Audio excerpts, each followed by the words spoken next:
Good morning, guys, and welcome to the podcast. I'm really delighted about today's guest from Atlanta, Georgia, John Makarewicz. He's from Ferris Capital Partners, and to talk about real estate, capital, and he's no stranger to the show. We have so many guests, and I'm really happy to talk real estate and what he does. John, welcome. Thank you so much. Happy to be here, Christopher. Yeah, briefly introduce yourself, and we'll dive into the questions. Yeah, I've been real estate adjacent my whole career. So when I first got out of college, I actually started in residential real estate, just selling homes, working with buyers and sellers. But in about 2008, I joined forces with a man named Mark Spain and actually just started as an agent, but we ended up befriending each other on a professional level. And just over the years, he would layer in additional responsibilities. And to cut a long story short, we built up a residential real estate team and then started our own brokerage in 2016. And it was an exciting time. We started opening offices in many different parts of the Southeast, and that led to a private equity exit in 2021. So in 23, I always say it was like sprinting a marathon for 15 years, building this business alongside my business partner and our incredible team. So I learned a lot in that period of time about leadership and that startup mentality. And candidly, I stay in that mentality. I always take that approach of it. The system could always improve. We could always have a better result. And so in 23, I joined forces with my current business partner, Mark Ferris, to start Ferris Capital Partners. And we acquire apartment buildings, renovate them to add value, forcing appreciation with the goal of doubling our investors' equity over a 5-year hold period. So it's an exciting time to be back into a true startup and building and growing again. Yeah, I love that. And we'll talk about the mindsets and the habits and strategies that made you successful. We'll talk about one thing I have for the listeners and viewers. Where are we in the real estate cycle? Because we just came off this peak interest rates, and we got a regime change, and now we've got a threat of tariffs and wars. Where are we? How are you seeing the playbook for real estate? Yeah, it's such an interesting time, right? And I'm learning, I'm 44. It's all times are interesting, really, when you think about it, because it's like, if I really thought about my 20-year business career, there's maybe been like a 3-week stretch where I'm like, wow, the wind's just blowing in our direction. Everything's going great, right? There's always a challenge, there's always a problem. It could be political, could be on an economic level. It could be you have a bad hire and they're causing challenges within your business, right? So there's always something. And with residential real estate right now, I'm a bit removed from it, but I still pay attention because I still have ownership in my prior business there, Mark Spain Real Estate. And I think this year is going to be a very telling year because last year, what was interesting is the rates tripled, but home values kept rising dramatically. And I think a lot of folks are just staying put, right? And so if you're not selling, and really, when you look at the demographics, I think what a lot of people thought would happen, say 10, 15 years ago, is as the baby boomers retired, they would start to sell off their homes and downsize. But that never really happened. And so they're all staying in place. And then you add to the fact that the cost of building a new home, just from 2018 to 2021, the cost of building a new home went up 40%. That was before all the tariff talk, right? And so we haven't really seen the full impacts of the tariffs, but a lot of the things, if we say Canada, for example, lumber, copper, you look at China, steel. And so a lot of the materials that go into building a home are sourced from foreign countries, right? And so these tariffs, if they really truly kick in, it's going to continue to increase the cost of building that new home. I have this fear that home values will continue to rise as disproportionately to, say, inflation and all these other factors. I have a 21-year-old and he's literally telling me, Dad, I don't ever see a world where I'll buy a home. And I encourage him to change his mindset around that, because if you think something's not going to happen, you're probably right. But he's not wrong in the sense that my first home was like 2,200 square feet. I paid 260,000 for it, and I was right in a great suburban market with great schools. And that very same townhome today is worth like 500,000. And it's crazy right now. On the commercial side, offices are having some challenges in certain markets, but because of the return to work, we're seeing some pockets that are seeing improvement. Retail is good, but a little challenged. Industrial kind of got overbuilt. Why we like apartments, Christopher, is at the end of the day, like, you always need a place to live. And because the home values continue to increase, more and more people are choosing to rent or being forced to rent. And for the first time, really, in the history of the United States, it's more affordable to own than it is to rent, to the tune of about $1,200. So in other words, to rent a home is $1,200 less expensive than to buy that same home. Hmm. Because, what we haven't even talked about, yeah, the cost of the home, but the cost of insurance is rising. As property values go up, insurance goes up. So it's just becoming more and more unaffordable to own. I think the next year will be very telling with residential real estate in particular, because we are starting to see the pace of home sales slow down. And I think that's a product of consumer confidence dropping because of the tariff talk, and people are waiting to see how that will come together. And yeah, it's a fascinating time. But I do, as somebody who's involved in real estate, I have a lot of concerns for future generations and their ability, because I just know, and you look at the numbers, owning a home is one of the key differentiating factors in building wealth in your life, right? Because you own a home for 5 or 7 years, it's naturally appreciating, you're building equity. And the average homeowner has a net worth of about $300,000, $400,000, where the average renter really doesn't have that. And gosh, it was the American dream, right? Owning a home with a white picket fence and a steady job. And yeah, I'd stop shy of saying it's scary, but it is getting scary. And so I really think this year is going to tell the tale. It'll be interesting to see how the rest of the year shakes out. For example, in Florida, we're seeing a lot of homes just sitting on the market for years and years, 6, 9 months, 12 months, 18 months. One particular area that I think will be very challenged, and I think we're already starting to see it, are second home vacation markets, right? Because so many people bought them post-pandemic, because we saw an explosion in short-term rentals, right? And so more and more people were taking vacations after that post-pandemic bottleneck broke loose. But I'll just use a real example. So my wife and I, we have 3 kids. We rent this beach house every year in the same location. And usually you have to book that thing 5 to 6 months in advance. And we decided we weren't 100% sure we were going to go this summer. And I went on there a week ago, and basically June and July were wide open. And I just was like, how? And the rate dropped. So it was great. If you own that home, all of a sudden you had it full basically 4, 5, 6 months out of the year, and now it's empty. And so I think you're going to start to see a lot of people make those decisions to sell. So I think you're going to see some challenge markets, particularly second home markets, and then other areas of the United States where maybe there's less economic diversity and job opportunities. I wish I had a crystal ball, but I don't think values are going to drop. I just think you're going to see a reduction in the amount of transactions that occur, which we're already seeing today. Interesting. Yeah. The other thing that's interesting is you hinted on the American dream and just the rising cost of everything. You talk about business rhythms that create massive success. How are you tuning into that to position yourself for maximum gains? Yeah. For example, we buy apartment buildings, right? And there have been just far fewer transactions this year and last year than in previous years. So on a typical sort of normal market, an apartment building, about 20% of apartment buildings, give or take, trade on a given year. And that has not been the case the past few years. So we're seeing fewer deals coming out.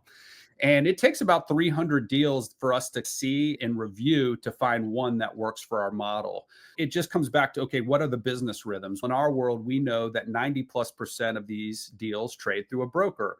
So we increase the amount of broker contacts we make, right? And we try to build stronger relationships with those brokers. For example, our acquisition director, this goes back to rhythm. So every morning at 8:30 a.m., we have a team huddle where everybody in the company jumps on this quick call. We have a software we use called Metronome Systems, and everybody reports on 3 things. It's some good news or an update from the previous day, their number one metric. Now, most of our team members might have 3 or 4 metrics that they track, but what's that number one metric, the first domino, so to speak, that makes everything easier if you do that? And then your number one priority for the day. So our acquisitions director on a daily basis is reporting on how many broker connections he's made. And I'll go back about 6 months. We just weren't seeing the deal flow, and his target was 5 meaningful connections a day with brokers. We increased that to 10. We started seeing better results. So then I got involved. So I started doing 5 meaningful connections as well, just to supplement the acquisition person. Every business has those key metrics, those leverage points, if you will. And you have to know what those are. And it does take some experimentation, right? You might think you have the right one, but you don't get the results. So then you have to be willing to take a step back and say, okay, we thought this was the right metric, but it's not getting the results. Do we need to rethink this, or do we just simply need to do more? So having those huddles on a daily basis where everybody's reporting, you start to be able to see themes, connection points, or bottlenecks or constraints within the business, right? And I think it's critical, any business leader, any entrepreneur, even if you're just working within a big corporation and you're managing a team, making sure you're checking in on a daily basis and having a meaningful conversation about those most important tasks and ensuring those things get done on a daily basis is how you can muscle through really any economy. And that's a great example, just those huddles and those metrics and making sure that you're really being thoughtful and interrogating those metrics on a regular basis to ensure they're the right ones that move the dial. Interesting. Yeah, your response really reminds me of just like how some of a lot of the pro team, pro sports, they think about things. And when things are quite challenging, they can't go into the details and how you measure and how you maximize. What I also found interesting is in your bio is you went from realtor and then you went from single family and now you're doing syndication investing. And for the listeners and viewers, if they're thinking like they're getting priced out or it's not worth their time to be a landlord, what is the mindset shift that you need to go from realtor and landlord to actually raising funds for larger projects? Yeah. It's interesting. I would say the mindset of how I think about things is that really at the end of the day, in all businesses, whatever you're in, right? It's no different than if we're manufacturing a cog, right? It's what are the constraints? What are the challenges? What are the problems here? And how can we build a system around those things? And so when I think about being a realtor, I had a very systemized process because we ran a large team. And so when I transitioned into management, I was shocked because I'm not saying I'm special or different, but I can't sleep at night if I think I missed a detail. And so I keep a notebook. Now I leverage like Google Tasks. So every day I can see what my top 6 activities that I have to get done that day are. So I tend to be very organized when it comes to those tasks. But that's my behavioral style. That comes naturally to me, but it doesn't come as naturally to others. And for example, we would literally have situations where a seller would call and say, yeah, your agent came out yesterday. It was awesome. We were ready, but they never sent the paperwork. And so you're just like, oh gosh, how did that happen? And building out those systems and processes to make things easier for the team. So we leverage Salesforce. So we just had automated reminders built in. It's, did you send the paperwork? Did the paperwork come back? You need to follow up. And so then having people monitoring that to ensure that all those tasks got completed. Things have a way of compounding. So I think at the end of the day, whatever business you're in, it's about what are the systems and what are the most important tasks, right? And if you think about those things every day, I read about this years and years ago. It's called the Ivy Lee method. And the story is that I think it was General Electric back in the 1930s, they weren't happy with how things were going. And it might have been General Motors. It was one of the general companies, but they brought in this business consultant and he just said, if everybody wrote down the 6 most important things they need to get done for that day in order of importance, and then you tackle those things in order. So let's just say you only get through 4 because they're big tasks. Then task 5 and 6 become task 1 and 2 the next day, and you create 4 more. And sometimes they're not massive action, right? It's just moving things down the field a little bit, so to speak. And then looking at, this is another area that I think is super critical, because when I think about real estate, residential, and I think about what we're doing here, thinking about that client experience in a very thoughtful way. And I'll give you some examples. By no means are we perfect at Ferris Capital, but I put my own information inquiring about investing in other people's deals that do things similar to us because I like investing in real estate. So I'm genuinely, hey, I want this information. And sometimes I never get a phone call. In some cases, I get 2 text messages a day, and that's annoying. Or I get an email, but then I never get any follow up. And so it's just such a missed opportunity. And so in our world, it's like we have a follow-up cadence. So when a new lead comes in, action plan kicks in, make that first contact attempt. If you don't reach it, that reminder happens for the next 7 days. And then if we don't get with them in 7 days, we taper off and start our follow-up on a weekly basis. But just thinking through, like, if you were a customer in this business, what would you want? And how would you want to be treated? And then just figuring out ways to do those things. I see a lot of businesses that do a great job attracting the lead or even the customer, but then their onboarding experience is an afterthought, right? How do you go from I'm interested to now I'm a successful customer or client? And so for us, Mark and I thought about it. We said, I'm an investor.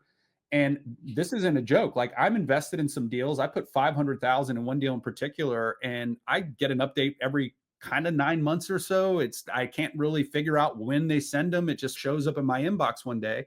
And the good news is it's going well. We said, you know what if we guaranteed our investors on the 30th of every month, they're going to get an update no matter what. And if we miss it, we owe them a steak dinner for them and their family. And everybody smiles and laughs at that, but it's a real thing because if we miss one update on one of our deals, that's like a $15,000 mistake. So you better believe we're going to make sure that update goes out on the 30th. So it just goes back to systems, right? That's the system. We guarantee it by this. If this doesn't happen, then that happens. And that's painful. So we're going to make sure that never happens, right? I think at the end of the day, it's just about being thoughtful about not only bringing in the client, but that investor experience and how that investor or that client experience feels throughout the transaction. So transitioning from residential, to put a bow on it, to this, it's not all that different. It's just a different product we're selling. It's the same thought process, right? How do we make this easier, faster, safer, simpler? And really, I really enjoyed this conversation. And the other thing that I found interesting thing is your leadership style. It has a lot of influences of John Wooden and Coach K. How have these mentors and influences shaped your approach to leadership and investing and success in general? Yeah. So John Wooden on leadership, it's one of the best leadership books. It might be the best leadership book ever written, in my opinion. In fact, I read it after reading a lot of other leadership books, and I realized that a lot of people are just taking his lessons and repackaging them. And so, for example, if you read this book, on day one, when a new team member would show up, didn't matter if they were a freshman or a senior or starter or whatever, they would spend a full day just on how to put your socks on correctly and how to tie your shoes. Now, everybody once again laughs at that a little bit, but you have to think this was in an era where there wasn't elastic in the socks. They were wearing Converse sneakers. We're not dealing with Nike, like high technology stuff.